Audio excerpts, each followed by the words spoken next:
Hello friends, how are you? My dear friends, today we are going to learn Unit 2.4 Putting Together a Class Magazine. 2.4 Putting Together a Class Magazine. Student, you must have seen that many people read magazines. Many of them are for grown-up people, but some of them are also for children. But instead of buying a magazine from a shop, would you like to make your own magazine? Read to find out how Tara and her friends prepare the magazine of their class. Student, आपल्याला सर्वांना पुस्तकं वाचायला, गोष्टी वाचायला आवडतात की नाही? विद्यार्थी मित्रांनो, या पाठामध्ये आपण म्हणजे युनिट 2.4 मध्ये आपण कशा प्रकारे आपल्या वर्गाचं एक मासिक तयार करू शकतो याविषयी तुम्हाला एक छानपैकी आयडिया दिलेली आहे. तारा आणि तिचे मित्र कशा प्रकारे मॅगझिन आपल्या वर्गाचं तयार करतायत, त्याच्यासाठी त्यांनी काय काय केलेले. एक मासिक तयार करायचं म्हटलं की त्याच्यात कविता आल्या, गोष्टी आल्या, काही म्हणी आल्या, काही सुंदर विचार आले, अनेक प्रकारे आर्टिकल आले. मग ह्या सगळ्यांचं त्यांच्याकडनं काय होते, मिक्सिंग होते. मुलांना तर सांगितले, पण एकत्र ते सगळे आर्टिकल जे आहे, जी कात्रण आहेत ती सर्व एकत्र झाली आणि त्याच्यातून काय मजा येते आणि ते कशा प्रकारे वेगवेगळं केलं जातं. मग त्याच्यामध्ये काही रेसिपी आहेत, काही जोक आहेत, काही मजेशीर गोष्टी आलेल्या आहेत, पण त्या वेगळ्या कशात करायच्या हे सुद्धा समजण्याचं स्किल आपल्याला या वर्गातील मासिकापासून शिकण्यास मिळणार आहे, बरं का मुलांना. उदाहरणार्थ समजा आपण बघूया. Collect specimens of children magazines and children's sections in their periodicals, newspapers. It's see which of the following materials are included in the magazines. मग त्याच्यामध्ये विविध प्रकारच्या गोष्टी पण येतात बरं का. गोष्टी येतात, रेसिपीज येतात, पोएम्स येतात, tips on how to study, अभ्यास कसा करायचा तेही येतं, वर्ड पझल्स येतात, कोडी येतात, इंटरव्ह्यूचे काही सेक्शन येतात, त्याचप्रमाणे काही पिक्चर येतात, त्यामुळे काही खेळ, काही गोष्टी, काही कोडी, त्याचप्रमाणे काही बातम्या, तसेच काही कशा प्रकारे तुम्ही एखादं कात्रण कापून एखादी वस्तू बनवू शकता, त्या नवीन आयडिया शिकायला मिळतात.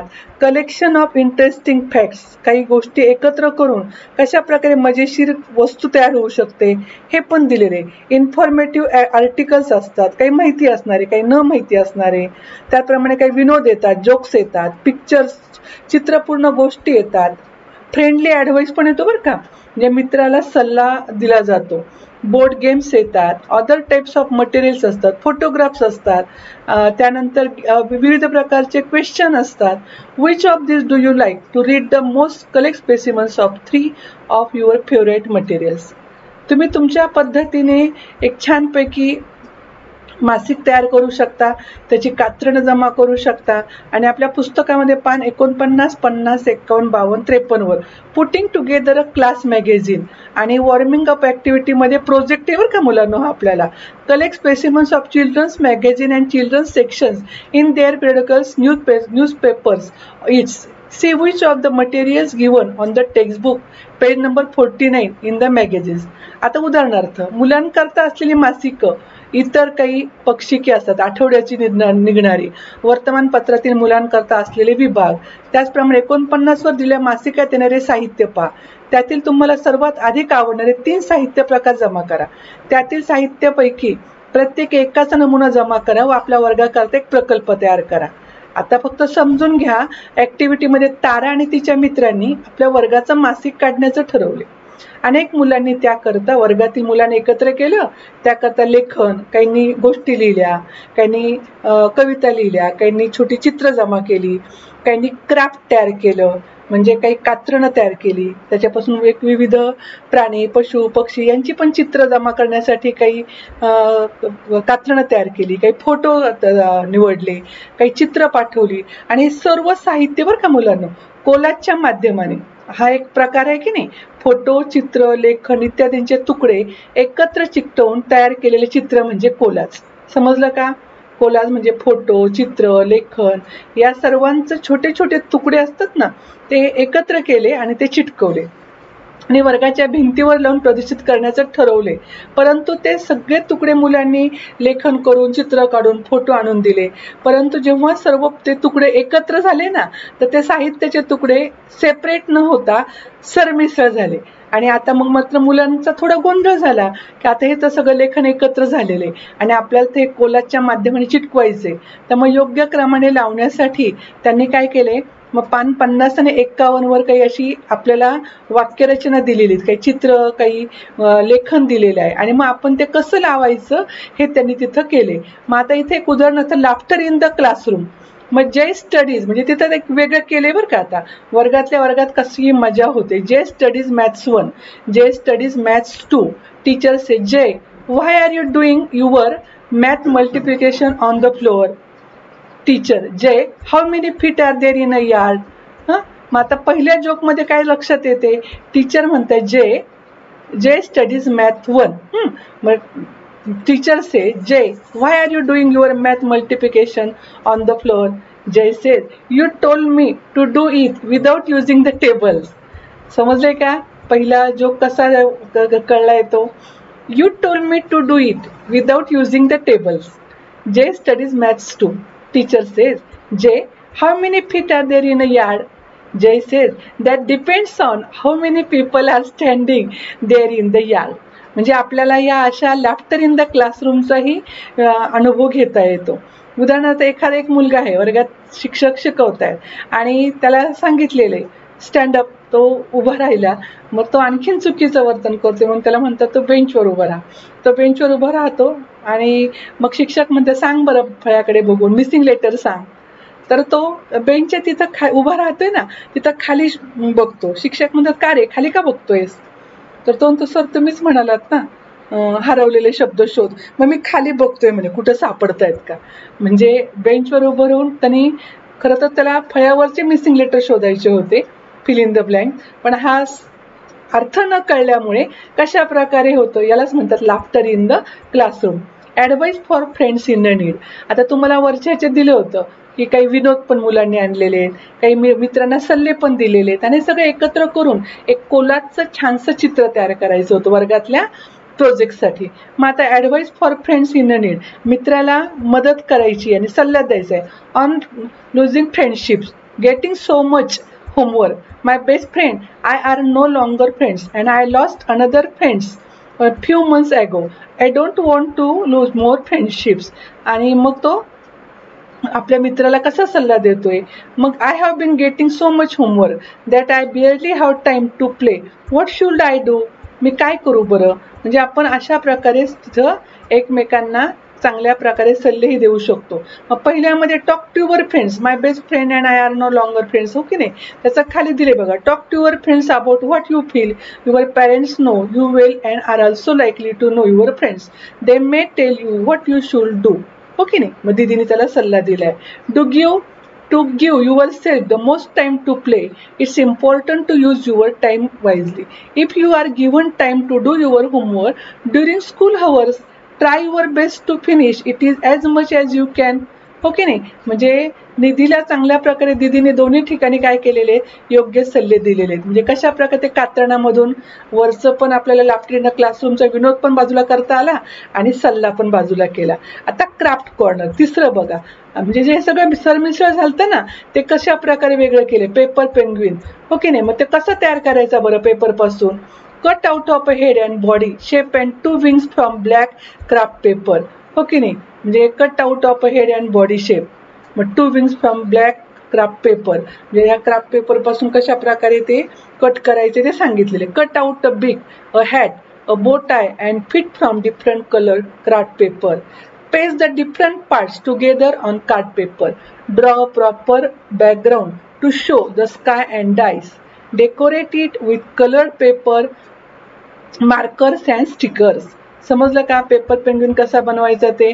म्हणजे पहिल्या टप्प्यात आपण बघितलं वर्गातला एक हास्याचा कट्टा कशा प्रकारे विनोद होतात, दुसऱ्या ह्याच्यात सल्ला बघितला आणि तिसऱ्या ह्याच्यात क्राफ्ट कॉर्नर बघितला. म्हणजे वर्गातले 3 प्रकार कोलाजच्या माध्यमाने आपण त्या मिक्स झालेल्या वेगवेगळ्या कात्रणापासून वेगळे लिखाणाचा प्रयत्न केला. हे तुम्ही वाचा आणि नंतर मग छानपैकी आपल्या वर्गपाठच्या वहीत लिखाण करा. Mouth watering recipes for hungry kids.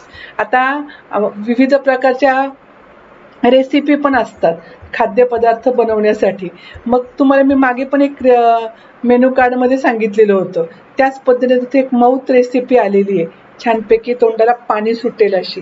मग हे सुद्धा मुलांनी त्या आर्टिकलमध्ये, त्या मासिकामध्ये देण्यासाठी तयार केलेलं कात्रण होतं. पण ते काय झालं, मिक्स झालं होतं. जसं वर्गातले जोक एकत्र झाले, सगळे कागद एकत्र होऊन गेले, त्याचप्रमाणे तुम्हाला कशा प्रकारे मित्राला सल्ला दिला जातो संकटात असताना किंवा काही सुचत नसताना, तेही वेगळं केलं.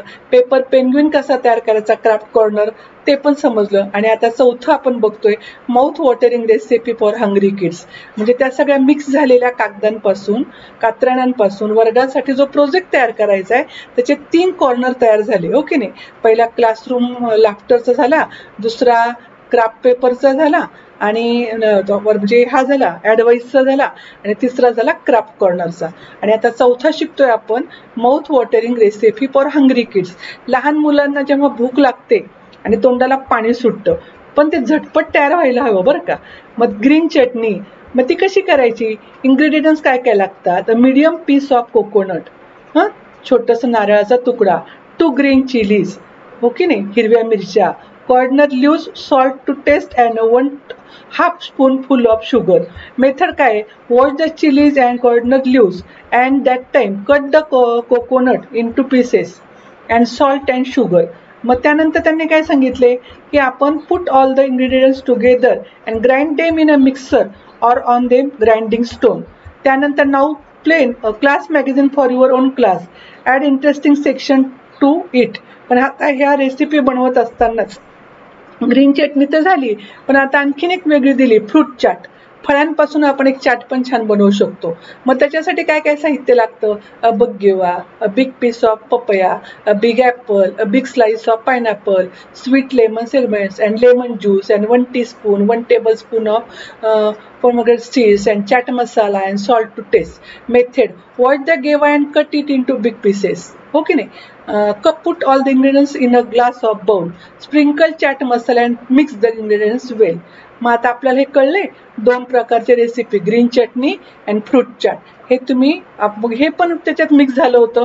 एका बाजूला ग्रीन चटणी घेतली, एका बाजूला फ्रूट चाट घेतलं, झाल्या 2 रेसिपी त्या मिक्स झालेल्या कोलाचे. त्याच्यात आपला चौथा कॉर्नर सुद्धा काय झाला, छानपैकी तयार झाला. मग आता मुलांना आपल्याला काय करायचंय, मग एवढ्या ह्याच्यामध्ये तुम्हाला काही नवीन शब्दार्थ पण तिथे दिलेले आहेत.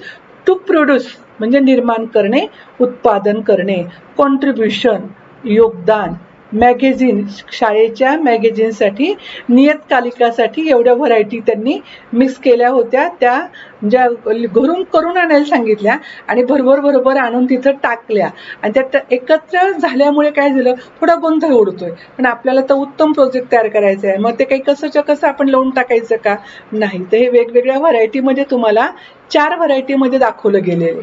मग मॅगझिन तरच तुमचं ते कोलाज याच्यात छान तयार होऊ शकतं, मासिक. टू डेकोरेट मग ते सजवायलाही हवं, डेकोरेट म्हणजे सजवणे. टू डिस्प्ले म्हणजे प्रदर्शित पण करता यायला हवं, आणि कॉलर्स म्हणजे छोटी मोठी चित्रे, रंगीत कागदांचे तुकडे, त्या लेखातील काही उतारे, असं सर्व आपल्याला काय मिळणार आहे तिथं समजणार होतं. मग हे एका मोठ्या काही कोलाज लेखातील उतारे आहेत ना, ते एका मोठ्या कागदावर चिकटवून केलेली प्रदर्शनीय संगती. म्हणजे मग त्याच्यामध्ये आपण लाफ्टर इन अ क्लासरूम झालं, त्याच्यानंतर ॲडवाइस झालं, त्याच्यानंतर क्राफ्ट पेपरचं झालं, आणि रेसिपी पण झाल्या. मग हे सगळं कोलाजच्या माध्यमातून एका मोठ्या कागदावर प्रदर्शनीय रंगीत संगीत चित्रमय असं ते संगती तयार करून, ते आर्टिकल, ते सुंदर लेख, ते विशिष्ट तऱ्हेने मांडणी करून मग चांगले अरेंज करणे म्हणजे काय, विशिष्ट तऱ्हेने योग्य क्रमाने रचना करणे. आणि तेव्हा ते मासिकातला एक आनंद मिळू शकेल आणि आपला एक उत्तम असा प्रोजेक्ट तयार होऊ शकेल आपल्या वर्गासाठी. हे तुम्हाला एक फक्त क्ल्यू दिलेला आहे, आपण त्या पद्धतीने करू शकतो. ॲप्रोप्रिएट म्हणजे योग्य किंवा उचित. इलिस्ट्रेशन म्हणजे पुस्तके, मासिके इत्यादीसाठी स्पष्टीकरणार्थ दिलेली रेखाटने. टू गेट मिक्स अप म्हणजे सरमिसळ होणे, बेशिस्तपणे मिसळून जाणे. आता मुलांना समजा शिक्षकांनी कल्पना दिली की आपल्याला एक वर्गासाठी प्रोजेक्ट तयार करायचा आहे आणि मी परत एकदा रिपीट करते की आपण हे काय शिकतोय आणि काय करायचंय आपल्याला याच्यामधून. तुम्हाला त्या चित्रामध्ये लक्षात येईलच, मी तुम्हाला पान नंबर पण सांगितलेलं होतं. 50-51 पानावरती ते विविधरित्या तुम्हाला सगळे आर्टिकल आहेत, काही चित्र आहेत, काही क्राफ्ट आहे, हे सगळं मिक्स झाले. शिक्षकांनी सांगायचं, मुलांनी ते उत्साहाने करायचं आणि ते वेगवेगळ्या पार्टमध्ये न टाकता आणा म्हटल्याबरोबर आणून दिले शिक्षकांजवळ किंवा वर्गातल्या एखाद्या मॉनिटरजवळ. आणि मग ते आता शोधायचं कसं, त्याच्यात आपल्याला 4-5 व्हरायटी करायच्या होत्या, वेगवेगळे प्रकार करून मग चिटकवायचे होते की नाही ते आर्टिकल. ते छानपैकी कोलाजच्या माध्यमातून मग ती छोटी मोठी चित्र मिक्स झालेली आहेत, रंगीत कागदांचे तुकडे आहेत, काही लेख आहेत, त्यानंतर काही रेसिपी आहेत, काही वर्गातील जोक आहेत. मग आता हे कसं बाजूला करायचं, मग तुम्हाला ते मी वरील विविध प्रकारे तिन्ही याच्यामध्ये काय केलेले दाखवलेलं आहे की आपण कशा पद्धतीने हे वेगवेगळं तयार करू शकतो. आणि तेव्हाच ते सुंदर मासिकासाठी कोलाज काम तयार होऊ शकतं आणि आपल्यालाही त्याचा आनंद मिळू शकतो, हो की नाही.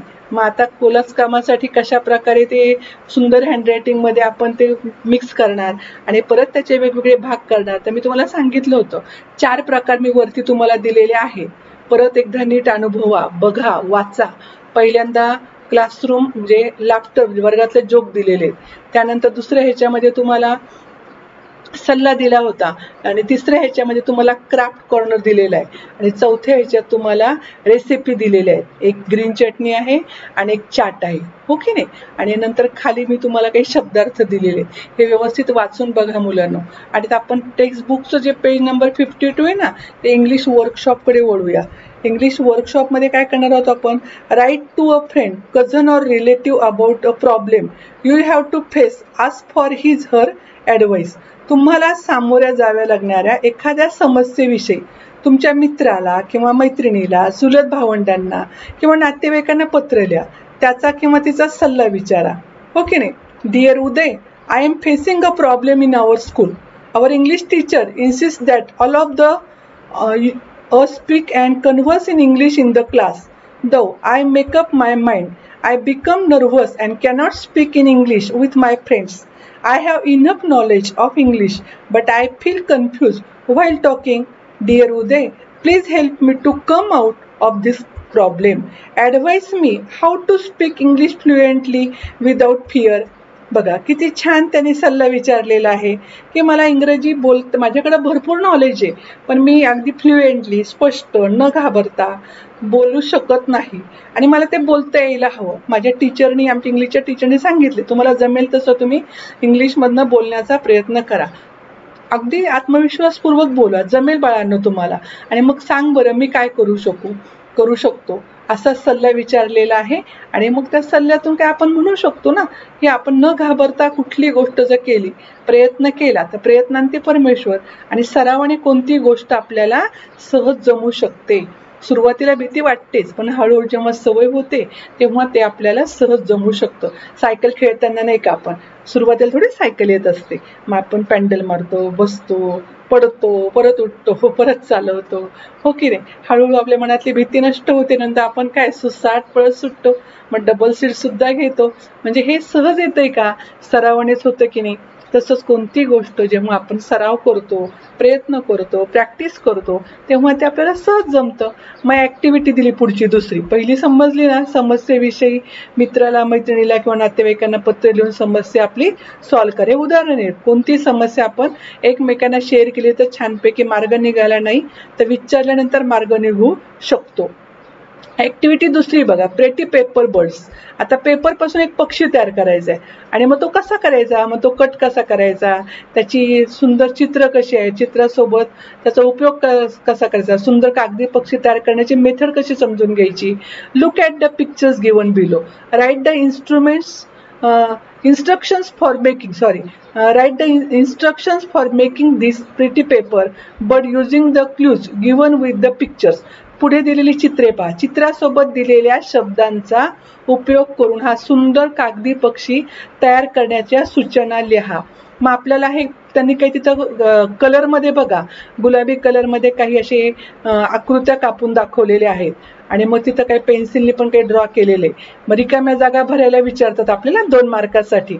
मग हे तुम्हाला यायला हवं, स्टार करून ठेवा. हा कागदी सुंदर कागदी पक्षी तयार करण्यासाठी रिकाम्या जागा विचारतात. असं चौकन देतात आणि तिथं देतात मग टेक अ पेपर, पेपर खाली अंडरलाईन ते आपण लिहावं लागेल. ड्रॉ सर्कल, मग सर्कल म्हणजे काय ते लिहावं लागेल. ओके नाही, जे अंडरलाईन केली ते रिकाम्या जागा आहेत. आणि फिल इन द ब्लँकसाठी तुम्हाला रिकाम्या जागासाठी विचारतात take dash dash, draw dash dash, cut dash dash, fold dash dash. त्यानंतर आपल्याला विचारू शकतात पुन्हा कट रिकामी जागा आहे ना, मग इथे इट अलॉंग डॅश डॅश, पुढं 1 पार्ट डॅश आणि it in the direction of the arrow, मग फोल्ड रिकामी जागा येईल. ओके नाही, dash again dash as shown. त्यानंतर dash as shown, dash upward, now dash big आणि डॅश डॅश इज रेडी. मग आपण या रिकाम्या जागा छानपैकी भरू शकतो मुलांना.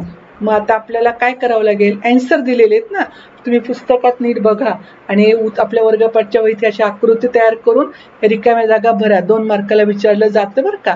सुंदर कागदी पक्षी तयार करण्यासाठी fill in the blanks, complete the fill in the blanks. Okay नाही, take a paper, draw a circle, cut out of the circle, fold the round paper, cut it along the center, take 1 part, fold in the directions of the arrow and fold again as shown. बघा कशा प्रकारे त्यांनी ते direction केलेलं आहे. and cut as shown, fold upward, now from a beak, your bird is ready. आणि इकडे हा बघा कागदी पक्षी तयार झालाय. एक पक्षी तयार करून ठेवा, तुम्हाला हे सहज जमणार आहे. बघा, look at the pictures given below, write instructions for making this pretty paper bird using the clues given with the picture. पुढे दिलेली चित्र पहा, चित्रासोबत दिलेल्या शब्दांचा उपयोग करून हा सुंदर कागदी पक्षी तयार करण्याचा प्रयत्न करा. खाली सूचना दिलेली आहे, take a paper, draw a circle, cut out of the circle, fold the round paper, cut it along the centre, take 1 part, fold in the directions of the arrow, fold again as shown. त्यानंतर आपल्याला परत खालच्या चौकटीमध्ये दिलेले त्यांनी की आपला पक्षी कसा तयार होऊ शकतो. मग आणखीन पुढे त्यांनी कात्रीचा वापर करून कट ॲज शोन, नंतर fold upward, now from a big आणि सर्वात शेवटी युअर बर्ड इज रेडी. इथपर्यंत समजलंय. मग write instructions for making a paper articles of your choice. तुमच्या आवडीची एखादी कागदाची वस्तू तयार करण्याकरता सूचना लिहा.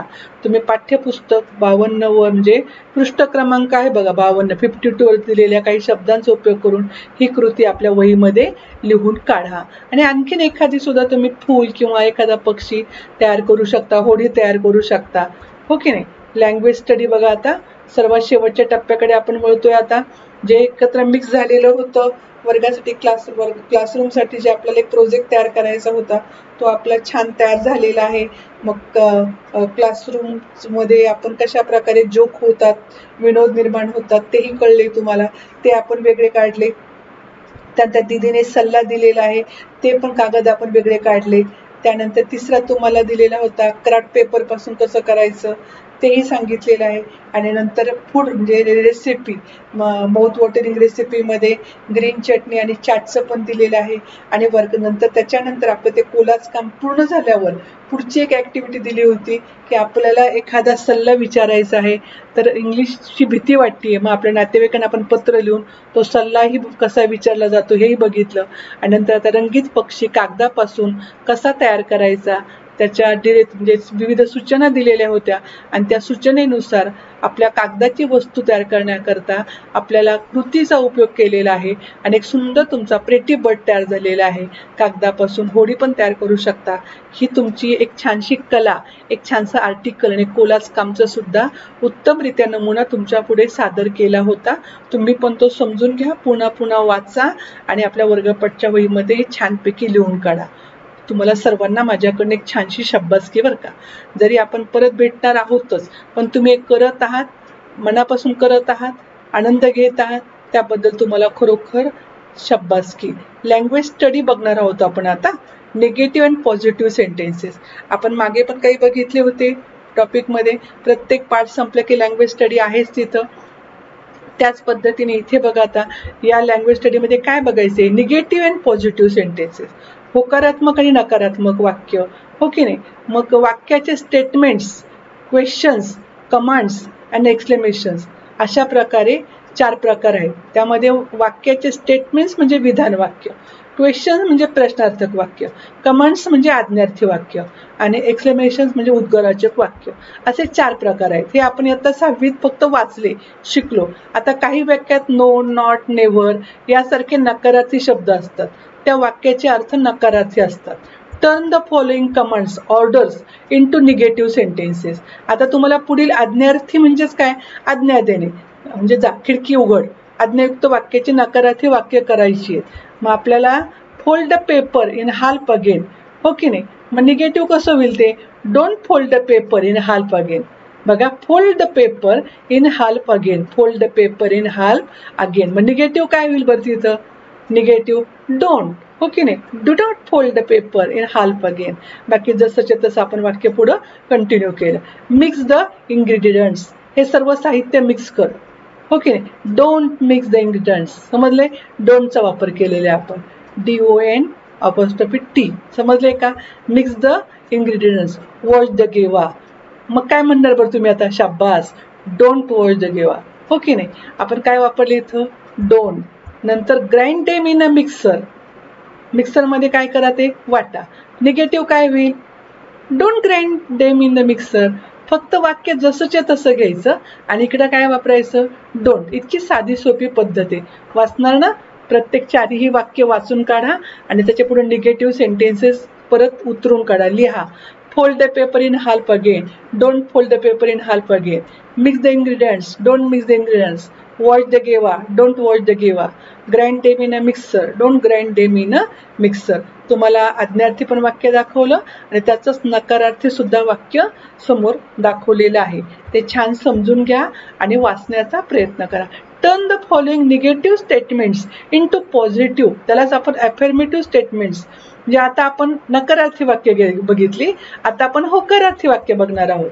I do not like that music at my dinner. आठवलं का गोष्टीमध्ये, कुठल्या गोष्टीमध्ये शिकलो होतो रे आपण, सांगा बरं, आठवतंय का. Country Mouse and town Mouse, very good. मग अफर्मेटिव्ह मध्ये काय होईल, I like that music at my dinner. मग काय काढून टाकलं त्यातलं, डोंट काढून टाकलं, डू नॉट, हो की नाही. आणि वाक्य जसंच्या तसं कंटिन्यू केलं. पहिल्या वाक्यात काय दिलं होतं, I do not like that music at my dinner, I like that music at my dinner. समजलंय का बाळांनो, I don't like that music at my dinner. आणि हा नंतर होकारार्थी वाक्य काय होते, I like that music at my dinner. समजते ना. पुढे बघा, the other did not know what to do, use नोचा वापर करायचा आहे. द ऑदर, पुन्हा डिड नॉट काढून टाकले, आणि KNOW सुद्धा काय टाकलं, यूज त्यांनी काय सांगितलंय, no, KNEW. What to do, do not no काढून टाकलं. The other knew that what to do. समजले.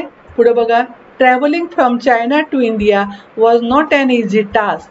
Travelling from China to India was an easy task. Was not काढून टाकलं आणि तिथं काय टाकलं, was an easy task, an easy task. समजले का. पुढे बघा, it made no difference to use the difference. डिफरन्सचा वापर करायचा आहे. It made difference to us. No काढून टाकलं आणि काय केलं, it made difference to us. फक्त डिफरन्सचा वापर केला, नो काढून टाकलं. नकारार्थी वाक्याचं काय बनवले आपण इथं, होकारार्थी वाक्य. वरील वाक्यात होकारार्थी वाक्य करताना त्यांचे अर्थ बदलतात, परंतु मूळ वाक्यातील अर्थ न बदलताही नकारार्थी वाक्यांची होकारार्थी वाक्य करता येतात बरं का. I do not like that music at my dinner, I dislike that music at my dinner. Changing, affirmative without changing meaning. I dislike that music at my dinner. Travelling from China to India was not an easy task. Affirmative without changing meaning. Traveling from China to India was a difficult task. Not काढून टाकले, not an difficult task म्हणजे तिथं काय केलं आपण not काढून टाकलं का इझी टास्क केलं तर त्याच्या ऑपोजिट वर्ड जो आहे ना डिफिकल्ट टास्क. इझीच्या ऐवजी काय केलं आपण तिथं डिफिकल्ट टास्क. हो की नाही, म्हणजे विदाऊट चेंजिंग मिनिंग. हो की नाही. अशा पद्धतीने आपण उत्तमरित्या आजचा हा जो पाठ आहे तो समजून घेण्याचा प्रयत्न केलेला आहे आणि त्या अफर्मेटिव्ह आणि निगेटिव्ह सेंटेन्सेसमध्ये सुद्धा तुम्हाला छानपैकी समजलेलं असावं. ही सर्व वाक्यरचना आपल्या वर्गपाठच्या वहीत लिहून काढा. नकारार्थी वाक्यांची होकारार्थी वाक्यही जमलेली आहेत. त्यालाच आपण अफर्मेटिव्ह निगेटिव्ह असंही म्हटलेलं आहे. आणि नंतर विदाऊट चेंजिंग मिनिंग म्हणजे कुठल्याही प्रकारे बदल न करता सुद्धा आपण अर्थ होकारार्थी वाक्य करताना अर्थ बदलतात पण मूळ वाक्यातील अर्थ न बदलताही नकारार्थी वाक्यांचे होकारार्थी वाक्य करता येतात. हेही तुम्हाला समजलेलं आहे. आणि मुलांनो ह्या सर्व गोष्टी आपल्या वर्गपाठच्या वहीमध्ये छान लिहून काढा. तुम्ही त्या व्यवस्थित समजून घेतलेल्या आहेत. आता आपल्याला चाचणी 1, चाचणी 2 आणि त्याच्यानंतर ज्या चाचण्या झाल्यात त्यानंतर आता आपण एक 6मी परीक्षेची तयारी करणार आहोत. फक्त आपला युनिट कोणता आहे ते समजून घ्या. युनिट 1 आणि युनिट 2 आपल्याला 2 युनिटचा अभ्यास करायचा आहे. आता आपल्याला फक्त एकच 2.5 राहिलेला आहे. म्हणजे जी एक सायंटिफिक स्टोरी आहे तेवढीच आपल्याला एक राहिलेली आहे. बाकी आपला पोर्शन जवळजवळ संपलेला आहे. तुम्ही सर्व मुलांनी खूप छान रिस्पॉन्स दिलेला आहे. अनेक मुलं उत्तमरित्या अभ्यास पण करतायत, वाचतायत पण, ऐकतायत पण. असाच प्रयत्न करत राहा. आपण लवकरच भेटणार आहोत. या आपण म्हणजे आशेमध्ये राहूया. घरी राहा पण सेफ राहा आणि आपली स्वतःची काळजी घ्या. अभ्यास तर आपण करणार आहोतच आणि याच्या पुढील महिन्यांमध्ये आपण लवकरच एकमेकांना भेटण्याचा प्रयत्न करणार आहोत. पण सध्या तरी तुम्ही या आपल्या ऑनलाईन व्हिडिओद्वारे आपली स्वतःच्या अभ्यासाची तयारी करा. स्वतःच्या तब्येतीची काळजी घ्या. कुठल्याही प्रकारे टेन्शन न घेता सहज हसत खेळत हा अभ्यास पूर्ण करा. तुम्हाला सर्वांना माझ्याकडनं मनापासून खूप खूप खूप शुभेच्छा. बेस्ट ऑफ लक. लवकरच तुम्हाला पुढील आठवड्यात मी शेवटचा टॉपिक कव्हर करेन आणि मग आपण पुढच्या गोष्टीकडे वळूया. तुम्हाला सर्वांना मनापासून शुभेच्छा. थँक्यू.